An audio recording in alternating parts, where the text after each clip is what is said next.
How's it going? It's good. How are you Good. doing? Good. Good. Going good. Just like always, we have great conversation. It's like, man, we should be hitting record on this. Yeah. That's fun because, I mean, there's just so many opportunities out there, and we both are always looking for opportunities and learning throughout the week. And so it's hard not to just Yeah. have fun talking when we get together. So it's Yeah. great. Yeah, I totally agree.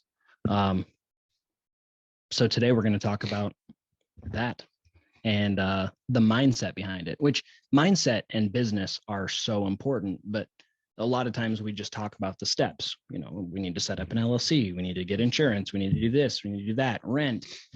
But the mind, that's, if we can control that, we can control anything. Yeah. So kind of that book that you gave me, that you sent me, the current one, is it 12 months, 12 months to a million? Yeah. He talks about that in there, where kind of the job mindset versus the entrepreneur mindset is just, it's not even I think maybe that's where people have the most problem, is just they think that, oh, well, I can be the same person or the same mindset. It's just in a different setting. And that's not how it works. It's completely different mindset, to go from one to the other. You've got to think completely different things. You've got to deal with completely different problems and have kind of a completely different personality in a way to just deal with it and move forward and go for, and make it happen. So it is a completely different mindset, like you're saying. Yeah. Well, even when we, apply for a job, how much am I going to make an hour, or how much am I going to make a year? That is such a different, it's such a shift to go, okay, how much value can I add and how much value can I get back from that value creation? Mm-hmm. I couldn't put an hourly rate on myself. I have no idea. Mm-hmm. But I do know what I enjoy, and I do know how I like to add value to the world. Then how can we get that value back? Totally different mind shift. Yeah. Mind shift, mindset. Yeah. Well, and like you say, I mean, with a job, it's kind of like, okay, either you're there or you're not. When you're an entrepreneur, you're always there, even though sometimes even though you can kind of choose when you're there or not, like you say, it's hard to track how much time it is, because you might answer the phone at 10 o'clock at night when somebody has a problem that they're trying to solve on a project that they're working on for you or something, Yeah.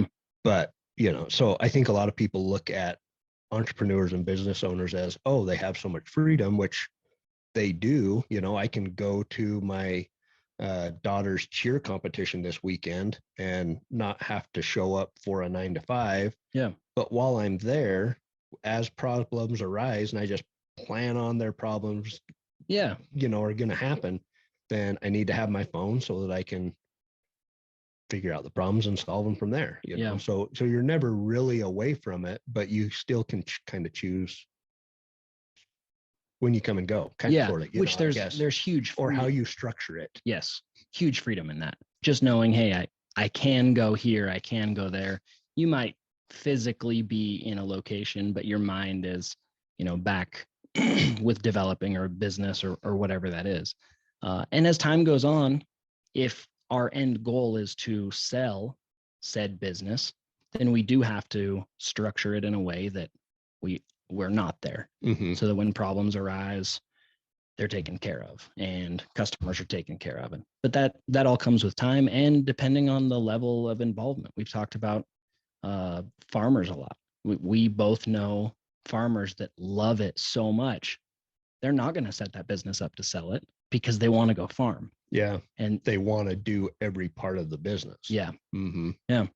Yeah. It's interesting. It is. It's fun because that also opens up so many different doors in business. You can be the technician if you want to be the technician. You can be the manager if you want to be the manager. You can be the entrepreneur / business owner if you want to be that. Yeah. You can start your own job or you can start your own business. It's totally up to you.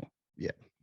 And I think that's my favorite part about it. Like, even anything that I do, I've had some people ask me like, well, why are you doing that? Like, the number one answer for me is because it's fun.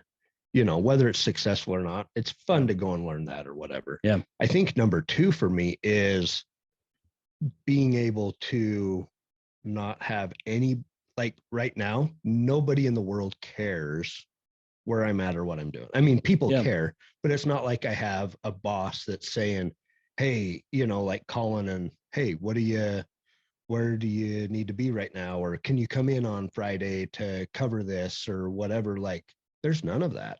Yeah. Like, it's totally up to me. Now there's some ownership. There's a ton of ownership that has to go into that. You can't be laying in bed all day and that Yeah. kind of stuff.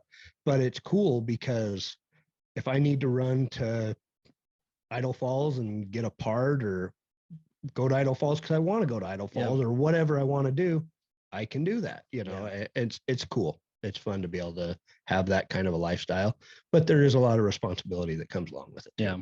And that's I think where the mindset shift comes in, and you go, okay, when I am present and I am here, I've got to add some value. Mm-hmm. Like I've got to be efficient and put in the work, because there's also something about, if I hop out of bed and I kind of drive to Idaho Falls and go look at a take my gun or time. something. Yeah. Yeah. There's some things that right now, because of how I've set up my life, I need to do. There's that mindset shift of, okay, here's the steps that need to be done for the day. Got to get out and do it. Mm-hmm. But if I do those things, free to go do whatever I want. Yep. Unless some problems arise, and that's just because I've set it up that way. Yeah.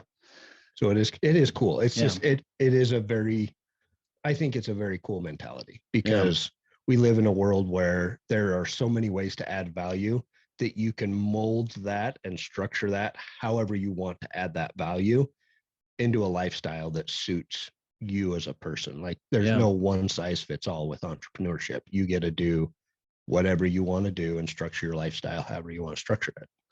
So it's cool. I like how you put that. Just that there's no one size fits all for entrepreneurs. That's very true. Mm-hmm. Everything. It's all different. Every part of it, every business, Yeah. It's fun. It is fun. It's a little bit, well, it's all on subject because we're talking about business, but we've talked about that lady Miriam. She has a TikTok and she paints stuff on her face. Yeah. I mean, even something like that, that's so much fun for her, probably. Mm-hmm. She's adding value. She thinks, and she's right, like, people are going to laugh at this. This is going to be great. She's just structuring her life around that. She's got millions of TikTok followers, and I don't know how she monetizes it or if she does, but someone can literally paint stuff on their face and move their lips in a certain way and make people laugh and make a living. Like, we live in a very interesting, abundant world. Yeah. Where you can paint your face and make a ton of money. One that I saw that was really cool, that's been popping up in my Instagram, whatever, is this guy that makes custom tie-dye shirts. And he takes it and he has this very intricate way that he rubber bands them all together so that it's it's very intricate. And then he dyes each of them a certain color or whatever, and shows him doing it. And then he shows the finished product, and they're incredible designs. I don't know how he does it. I'm not an artistic person that way at all. So, but then he set it up so that he puts those up for auction, so in his stories or whatever, he'll say, hey, this was the finished product. The size is a large. This will go on auction at midnight or whatever. And it'll be on there for 24 hours. The, best offer in the comments gets it, whatever. He's getting $400 or $500 per shirt because they are very unique. There's a story behind it. And I mean, obviously the guy's passionate about what he's doing. It's a hobby that he's like, hey, this is really cool. Now it's moved into a business, and the guy probably just sits at home and smokes pot all day. I don't know, but it's so I cool. Have such a great idea. Yeah. For this tie-dye shirt. So scarcity versus abundance. Yeah. How many people would look at a custom tie-dye t-shirt? Even when you were saying it, there's that little part of me that pops up like, well, what if it's the wrong size for me? I'm kind of thinking scarcity mindset in that way. This guy's all about abundance. You have to be. If you're willing to sit there make a t-shirt, get on, auction it, sell it. If he's making a living doing that, you can do anything you want. Well, and it was incredible too, because in the comments, it was like, oh, I love this design. I need one in a medium. So he's already getting instant feedback on what sizing he needs to do next. Yeah. Like, it's just, I'm like, that's the best idea I've seen in a long time. Like, it's cool. That's really cool. So it's cool to see what people come up with. And that lucky guy that's in a medium, I wonder what diet he's on. Yeah. Just kidding. Yeah. Probably some puny little vegan. Yeah. Yeah. Only vegans wear mediums. He needs to eat some meat. Yeah. But scarce, you know, and this is something that I've struggled with for a while. And we kind of talked about this earlier as well. But and one way that I've tried to do it in my life, the scarcity versus the abundance mindset is, and I mean, I picked this up somewhere. I didn't come up with this. I can't remember where off the top of my head, but focusing on earning more, not spending less. And that's kind of hard because we live in a society where there's like Dave Ramsey mentality or Susie Orman or whatever they are, where they're telling people to really scrimp back on their lifestyle and save money and put it away and whatever, which there is some value to that. You have to know where your money's going. You have to be responsible with your money and everything else. But you get to a point to where you really can't save yourself rich, extremely rich. You know, I mean, like, granted, if you're a doctor and you're making $300,000 a year and you're able to save 100 and invest 100, then obviously you're going to get rich. But you look at like the average, what's the average median wage in the United States? Like 45,000? Yeah, 40 or 50, something like that. So, I mean, especially with the cost of living now. Oh yeah.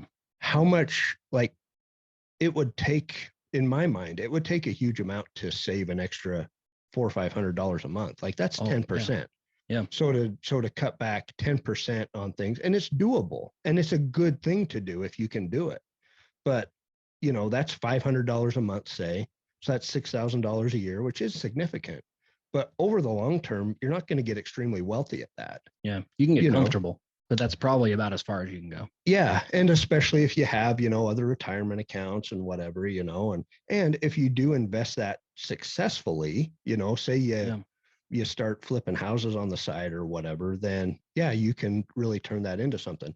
I kind of throw that into getting more into side hustle business type stuff than the, you know, saving that $500 in a savings account or putting it in a mutual fund or something. But, you know, so there is definitely value to that. I don't want to diminish that. And I've done it before. I still do it. Like, I still want to know where our money's going and everything.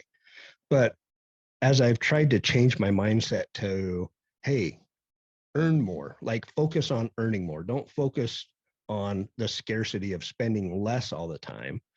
Also use some of your energy, and probably the majority of your energy, to focus on earning more and doing that. Then you really can get a lot further faster, it seems like. Well, I think it's in my experience anyway. I think you're right. It's going to be a lot easier to make an extra 250 than spend.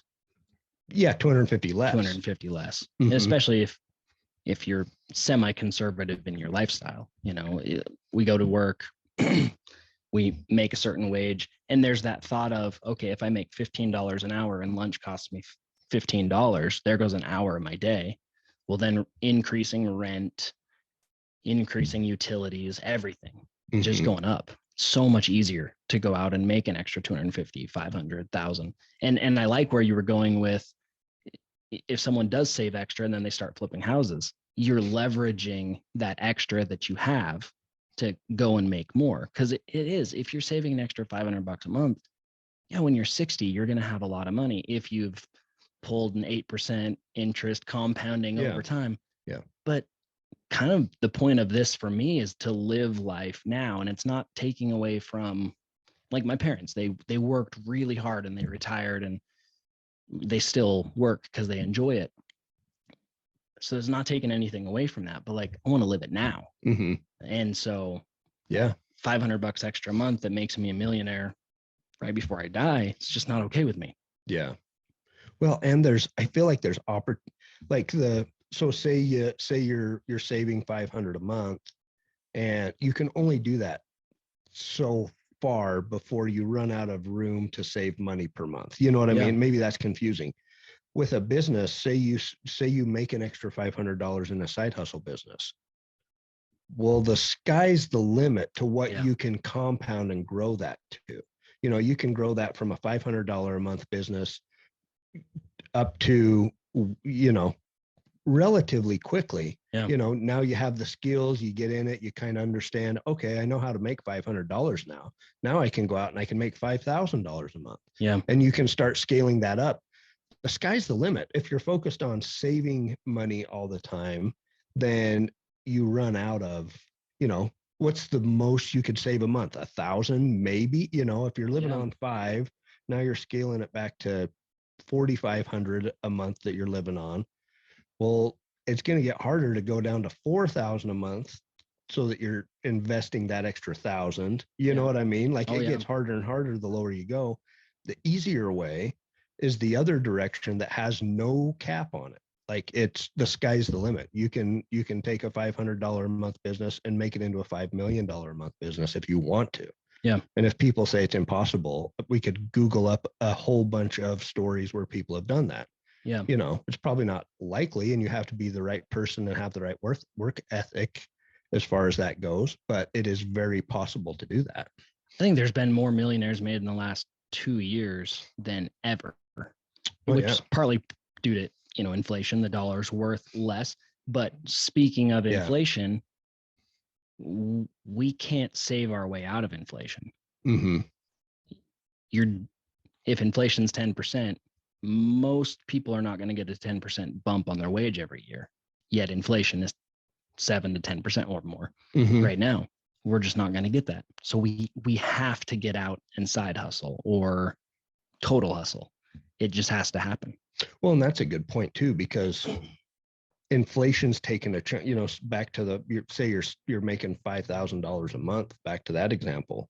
Well, okay, so you're taking a chunk off of your living expense to try to save that or invest that, you know, to increase your worth, your net worth. Well, inflation's taken a chunk out of that every year too. Like it's kind of a double whammy. Yeah. You know, versus focusing on earning more. Yeah. Increasing cash flow. Then you're outpacing inflation. Yeah. You know, you're kind of gaining on both sides there. So yeah. I think it's important. I don't know. Yeah. Well, I think that's why there's so many people out there that, at least people that we follow, that are like, you need to hedge your dollar with silver and gold and cryptocurrency and real estate, Mm-hmm. because at least that stuff is outpacing inflation.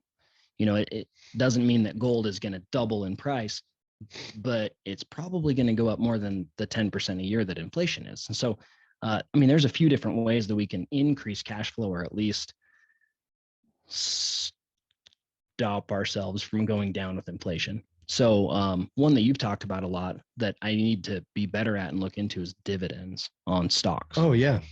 So yeah, that was one that I had in my mind that I just wanted to pick your brain about a little bit. Well, I like it just because, and I mean, I'm relatively new to all of that kind of stuff as far as stocks and whatever, but I like it. I like it from a few different reasons. Number one, it's really liquid.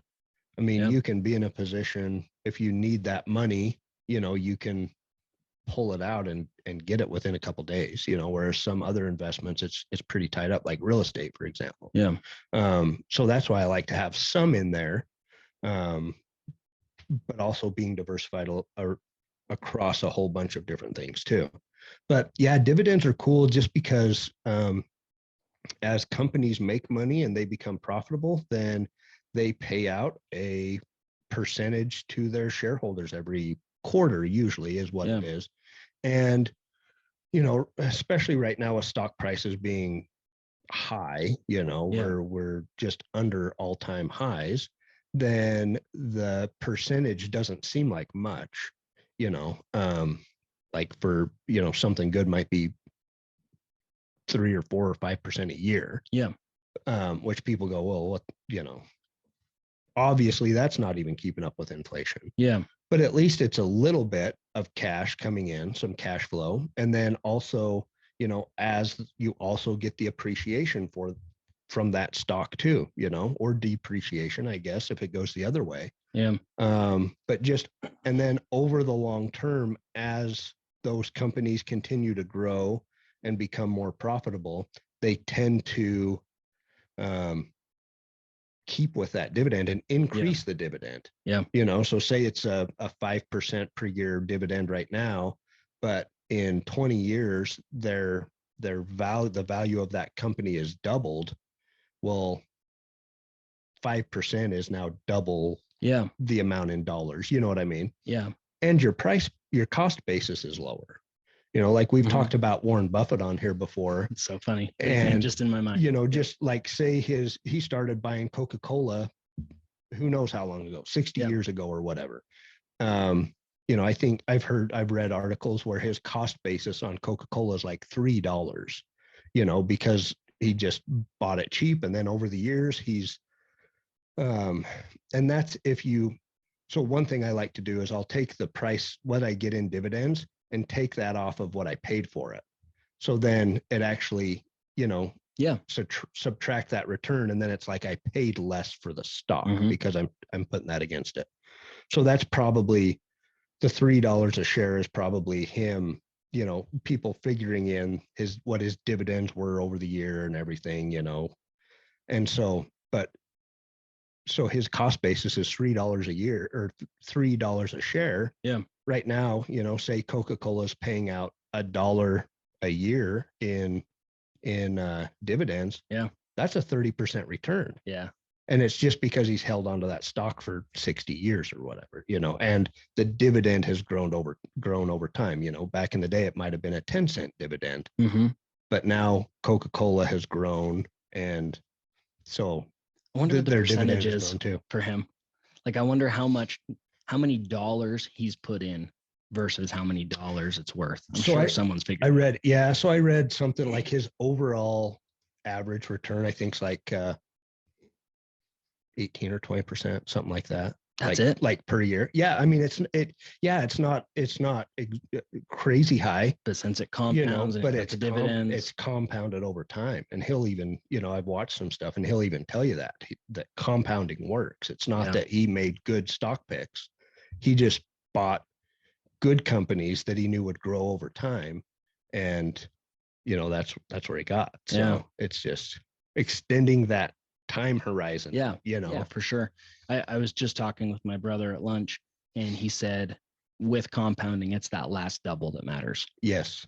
And so I liked that. It like adds up the whole rest of it almost, right? Yeah. I mean, there's a year that gets, whatever year that is, but it's huge. Yeah, it's kind of crazy. It was kind of fun to hear his philosophy on his kids. He wants them their first 5 years to put just the majority of what they make away. Like that's you're compounding your retirement money, and then just keep adding to it. But that first 5 years, put everything that you can possibly into it, and then have kids. And I mean, he's not saying don't have kids until then, but that first 5 years of really going out and working, put everything into it, have your kids, get your house, get your cars and everything, but you've got that basis, and then let it grow. Yeah. It's kind of cool because I'm like the opposite for myself. I'm like, no, I want to take that and I want to put it into stuff and see what I can do and see if I can build it. And I think there's value for both. Yeah. I'm kind of the same way. Yeah. But because I do think that we can, by building businesses and adding value and doing that kind of stuff, I do think that we can compound a lot faster. Yes. Like I totally agree with you there. Yeah. The nice thing is you got to have both ways for, the world. Everyone's different. Like you said, it's not a one size fits all for entrepreneurs. It's not for life either. So I think we can learn from all of that. Like we can side hustle and compound it really fast. It's also kind of historically safe over on the other side, which is, compounded up until retirement. In many ways. But you don't, But the real wealth, like you look at the real wealthy people Yes. that are like I know people that have worked and retired and they live comfortably. Like I think, we'd kind of talked about in Yeah. the beginning of the podcast. And that's great. That's fine. There's nothing wrong with that. But you look at the people that are really wealthy and they retire or whatever, and maybe they don't ever retire. They still like they have a lifestyle where they can do whatever they want, but they're still managing a business or whatever because they absolutely love it, But the people that get to the lifestyle that I think we all look at and is like, oh, that's awesome. They travel, you know, 12 they take 12 awesome vacations a year or whatever it is, those people that just really have done well, it's through building a business. Absolutely. It's more often than not, like all the people that I can think of, for the most part, I can think of a couple that have done really well in careers and had high paying jobs that have done well.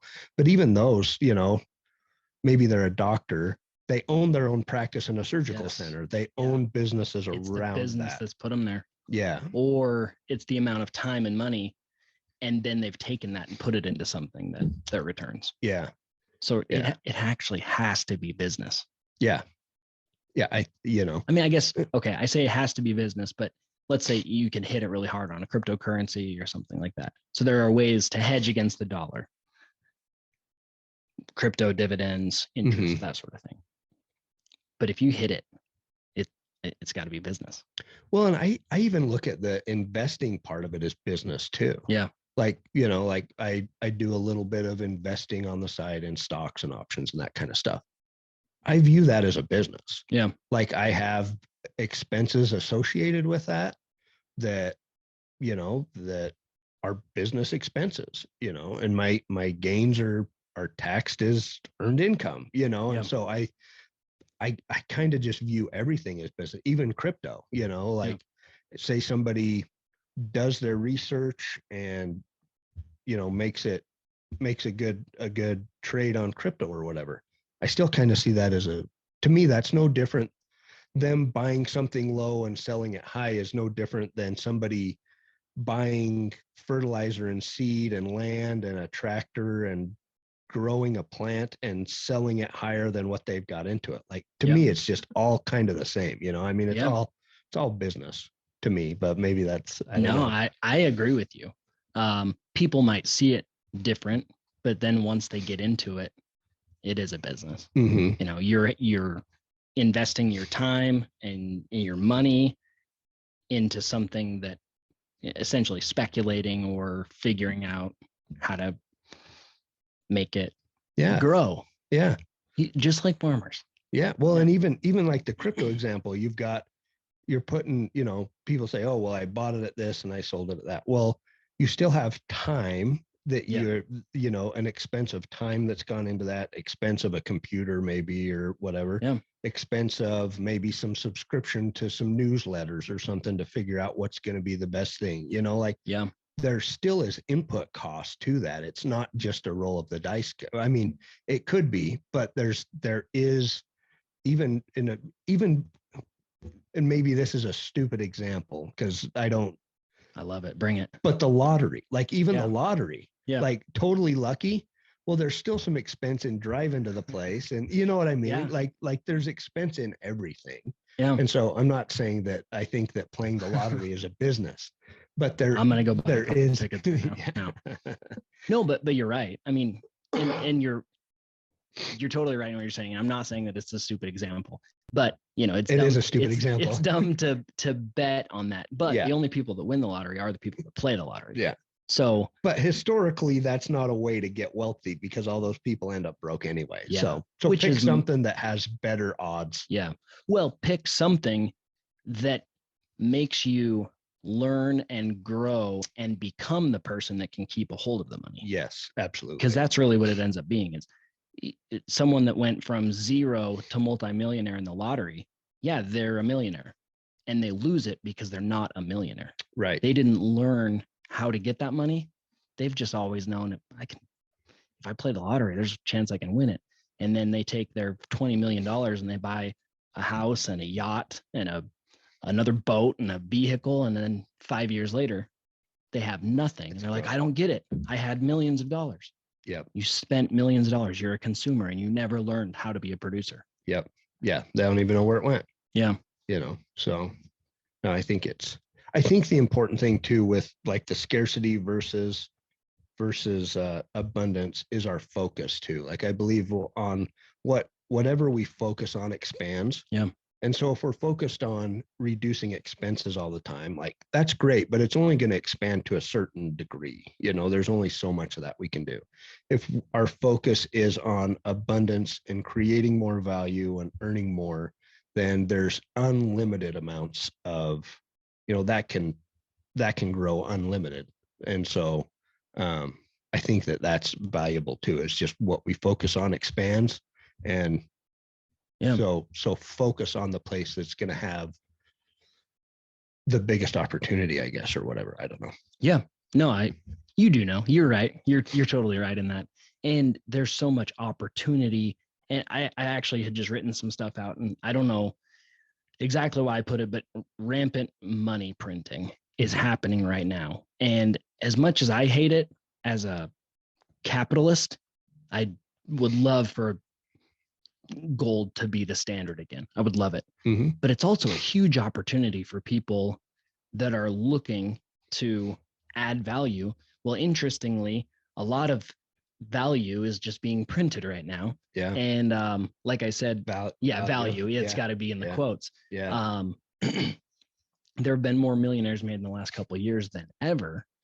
And there's a lot of opportunity in ways that we can take what we are valuable in and get it out to the world, whether that's social media or, there's just everything. Yeah. And so it's a great opportunity. It's a great time for people to get in, and it's a necessary time. Like we're talking about, in order to get way ahead or be ahead of inflation or get rich, you have to get out there and start it. Mm-hmm. It's got to start somewhere, and it's probably not in a job. Like I try to be like nice on here, like you can do whatever you want. You can, yes, you can go do whatever you want. But if you want to get rich, you want to live that lifestyle, it has to be through business. Mm-hmm. You've got to get out there, add value, create a product, create a service, whatever that is, and get it out to as many people as possible. Yep. Yeah, I totally agree. But that's the abundance side of it. The scarcity side is there's no people that want my product. Or there's no opportunity, or, Yeah. Which is garbage. There is so much, like we even said, tie-dye shirts, or what was the other one we were talking about? Painting your face on TikTok. Yeah, there is so much. It's cool because we live in a time where, like, even 10 years ago, neither of those were possible. Yeah. Like the tie-dye shirts, maybe in some niche market in hippie town, California, whatever, maybe if you had the right in and the right connection, and you knew the guy that owned the store and he really liked your stuff and all the stars aligned, but that was for one person to do, like you supply shirts to that one store, and well, that's all the tie-dye shirts we need. Yeah. Or the face painting thing, like, okay, you could be a stage act, maybe if you knew the right people and, all those stars aligned and all the connections made up. Now, anybody can do that. Yeah. And even if somebody else wants to do a face painting channel on TikTok, you're going to do it differently than anybody else on the internet is. Yeah. And so you can do it too. Mm-hmm. Like, it's just cool. It is cool. Yeah. And what is it that you have that you can bring to that? Because, for example, the face painting thing, I can't paint. I guess I could practice, but I can't paint. And she moves her cheeks and face in such a way that I don't know. I've never really tried it. And I also don't have the skills to do the tie-dye shirt.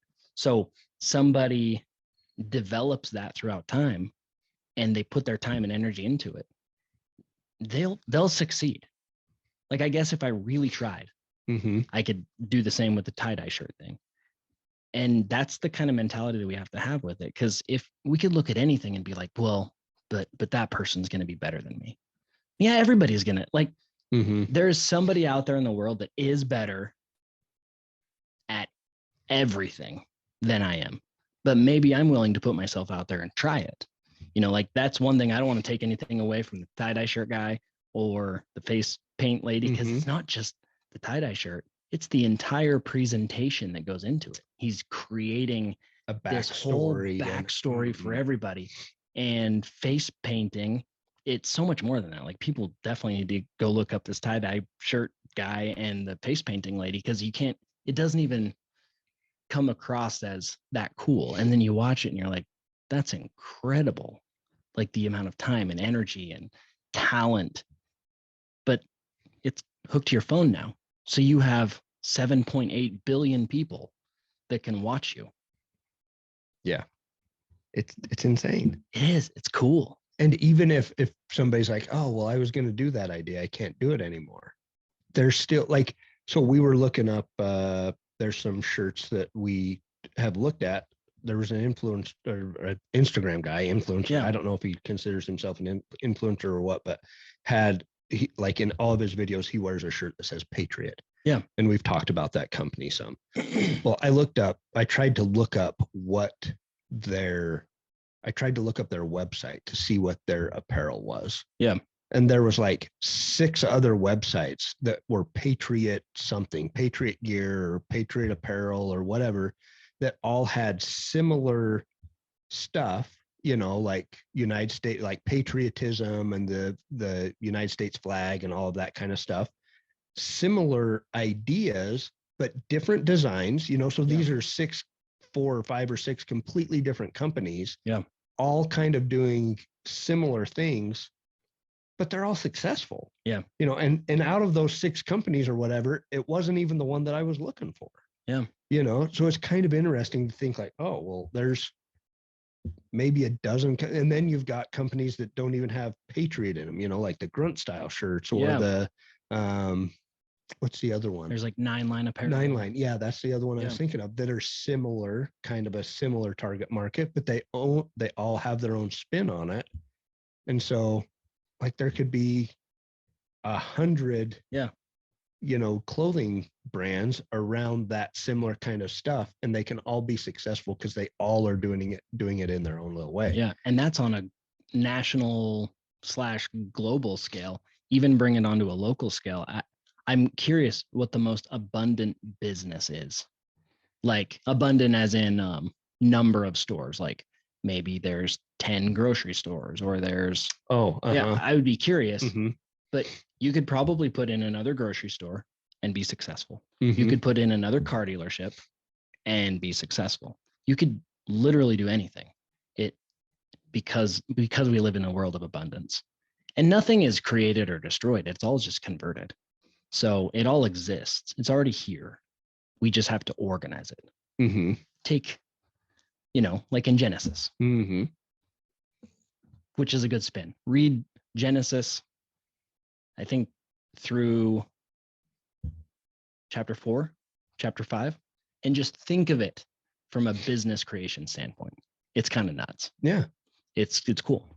All you're doing is just taking things that already exist and organizing them into something that works. Yeah.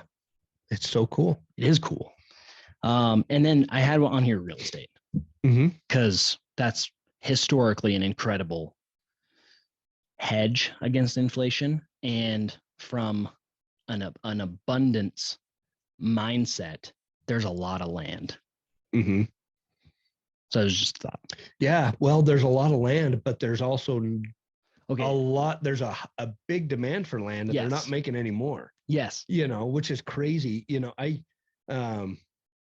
I hear people say all the time, it's crazy what real estate prices are doing, which, I mean, I agree, but it is what it is. I remember when I was growing up, I grew up farming, and we were like, pieces of, in a farming community, when a piece of ground comes on the market or whatever, it doesn't happen very often. So like, it's always like kind of a pissing match to see who can get it or whatever, and I remember, farm ground would come like the earliest I can remember is like, I think like $1,800 an acre or something like that. And everybody was like, I cannot believe that somebody would pay $1,800 an acre for that. Yeah. Well, then I can remember when it was $2,500 an acre and we thought it was expensive then. And then I remember when it was $4,000 an acre and everybody thought it was expensive. And I remember when it was $6,000 an acre and now it's like $7,000 or $8,000 an acre here in our area or more for farm ground. For farm ground, this is just, open farm ground, whatever. And so, like all of those points along the way, we thought it was so expensive. Looking back now, it was dirt cheap and we should have been buying it like crazy. And so, and that could go for any asset class. But I think, it's just interesting to kind of think about that. Yeah. And when I said that, I was saying it from like a real estate, like commercial or residential standpoint. Like there's so many people, but then you bring that up about there's a limited amount of land. Mm-hmm. Absolutely. Mm-hmm. Yeah. Like get some. Yeah. Because it's especially in highly desirable areas, like there's well, I don't know. I guess California is still highly desirable, but we are kind of seeing a flow of people out of California into some of these more conservative areas.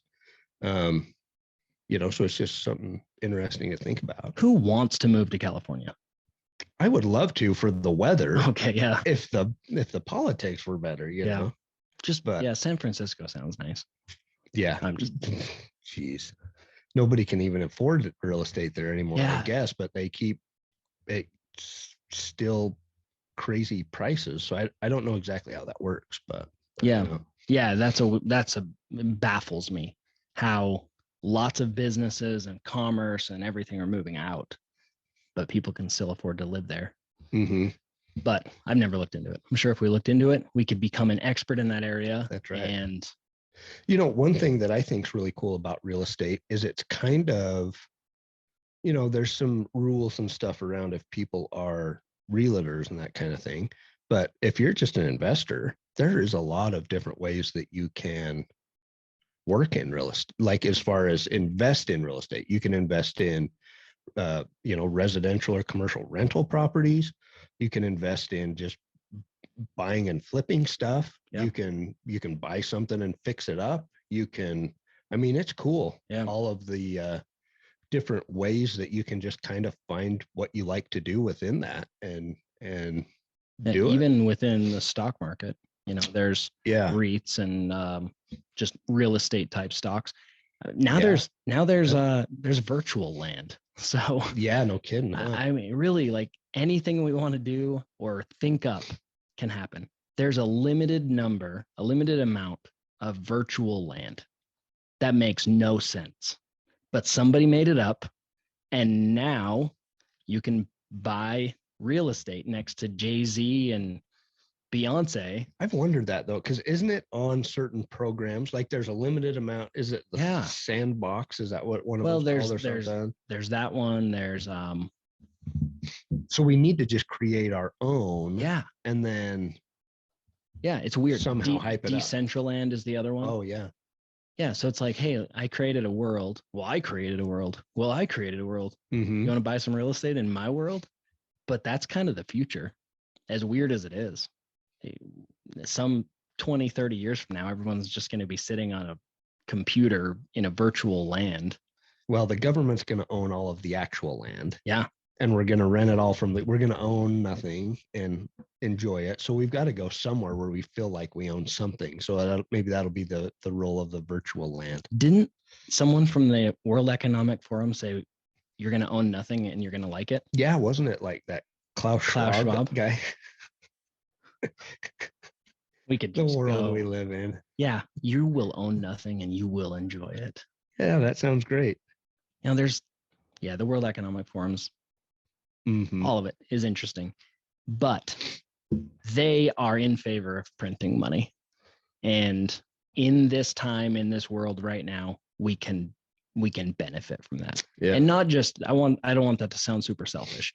We can benefit the world from that. Well, it's not selfish because we're telling people insulate yourself. Yeah. Like, we're talking about ways that we're trying to do it.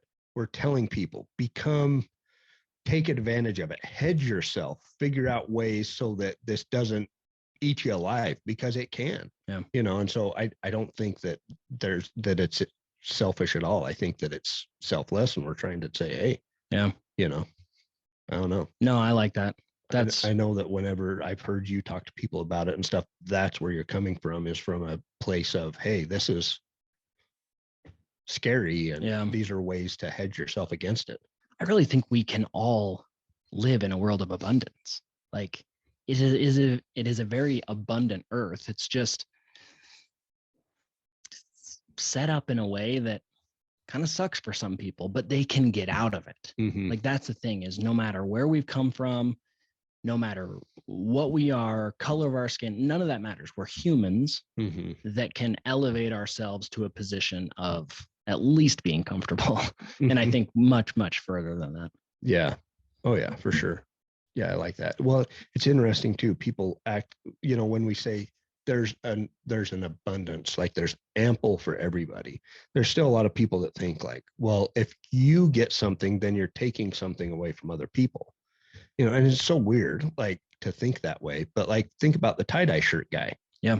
Like he is adding value to that. Like he's taking a white shirt, he's putting a little bit of paint on it, spending some time on it, so he's probably got maybe $10 into it. Let's say if it's a quality shirt, which it probably isn't. It's probably a generic cotton one. Yeah. But so he's got $10 into it. These shirts are selling for like $500. It's incredible. Yeah. But like, is he taking abundance away from like he took something that did not exist before and like you said, organized it in a way where it's valuable to somebody. Like he's not taking anything from anybody. I mean, I guess you could say, well, then it limits the amount of tie-dye opportunity there is out there, but I don't think that it does. I think if anything, it increases awareness and people see that and they're like, that's way cool. I'm going to look at tie-dye stuff now. And it might create more opportunity for more people. I don't know. Well, and then there's the argument that maybe it took away from XYZ shirt company, but XYZ shirt company probably should have innovated and had someone as passionate about making tie-dye shirts as it's taxi drivers and Uber. There was this huge push against Uber and whatever the other one is. Lyft. Is that the one you're thinking about? Yeah. Mm-hmm. There was a huge push against them because they're like, you're going to put the taxi drivers out of business. Well, it does kind of suck for the taxi driver that is now out of business, but they didn't innovate. They didn't put themselves in a position where, people are like, hey, I can just get on my cell phone and I can find a driver. But it also doesn't mean that they're completely out of work now. They probably went out and found something to figure out how to add value or maybe the taxi drivers went out of maybe the taxis went out of business because all the drivers became Uber drivers. Yes. And so you're not taking a job away from an Uber guy or from a taxi guy. You might make a taxi company go out of business, but like you said, they can find other ways to add value. Yeah. But a lot of those people probably became Uber drivers, and that's why there's no more taxi drivers, because everybody left that for a better model. I don't know. Yeah. It's cool. It is cool. It's easy to just say it's cool, but all of this is just so much fun. People just can jump in and fail forward. Yeah. Just go for it and see what happens. Like that's really the only way to succeed. You just have to jump in, mess up a lot, learn from it. Okay, cool. I learned from my mistakes and keep going. It really is a world of abundance, and we can learn to shift that mindset. Maybe the lesson is go out and pick something on the menu and don't look at the price. Like I want to get a ribeye, so I'm just going to go get a ribeye. Well, that's $100 ribeye. Well, go make $100 extra. Yeah. I mean, that's easy to say and it almost sounds insensitive, but man, we should enjoy life. Like you don't have, T. Harv Eker talks about chicken and steak. If you're going to look at the menu and you're going to look at the price, you're always going to get the chicken. Mm-hmm. Nobody wants chicken. And it's the mentality thing. Yeah. Like you just go, oh, well, I'm just a steak eater, so I know I'm going to have to make more money every month or whatever. Yeah. Yeah. I was listening to some Jordan Peterson, a couple points that kind of reminded me of that. He said that when he was first starting to go do speeches and stuff, he, wasn't well known at that time and was kind of, financially not extremely well off. He went and bought an $8,000 suit. which he said was a significant thing. He said like the car that he was driving around at the time was like a fraction of that. So he buys this suit that's worth more than the car that he's driving around.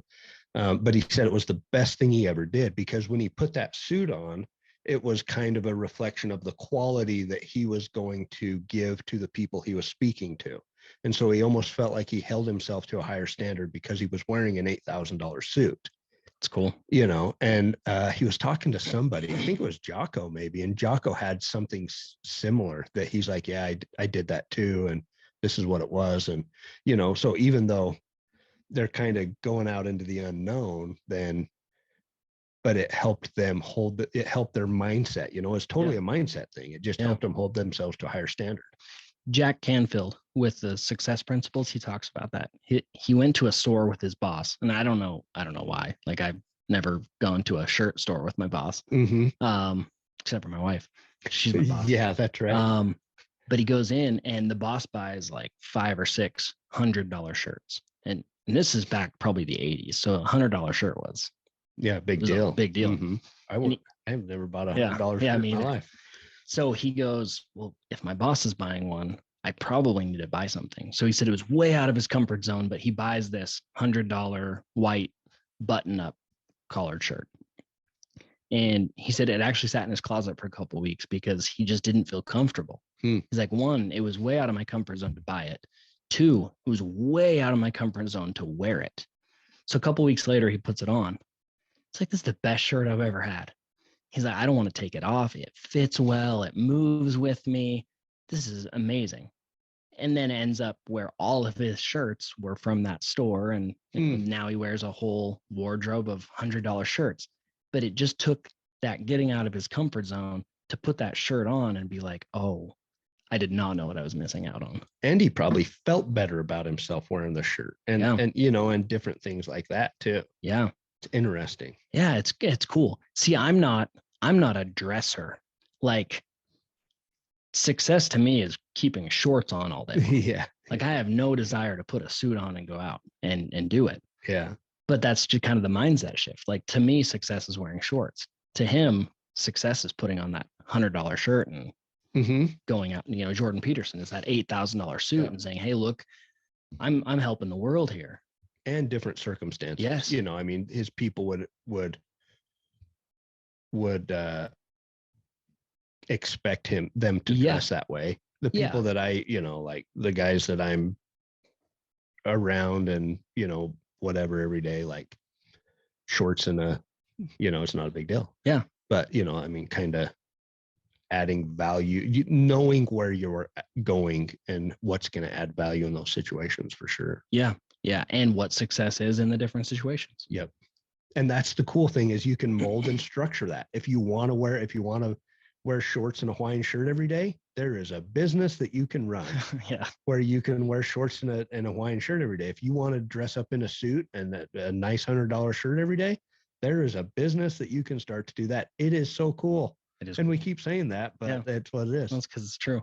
Well, that's probably a good place to end it. I like everything you just said right there. That should be a soundbite in and of itself. There's a business for you. If you want to wear a suit, there's a business for you. If you want to wear shorts, there's a business for you. That's right. It's cool. Yeah. All right. Well, it was a fun episode. I had a good time. Yeah, it was fun to talk about. It was fun. Yeah, I appreciate it. That's it. Yeah, we'll see you guys and have a good day. See ya.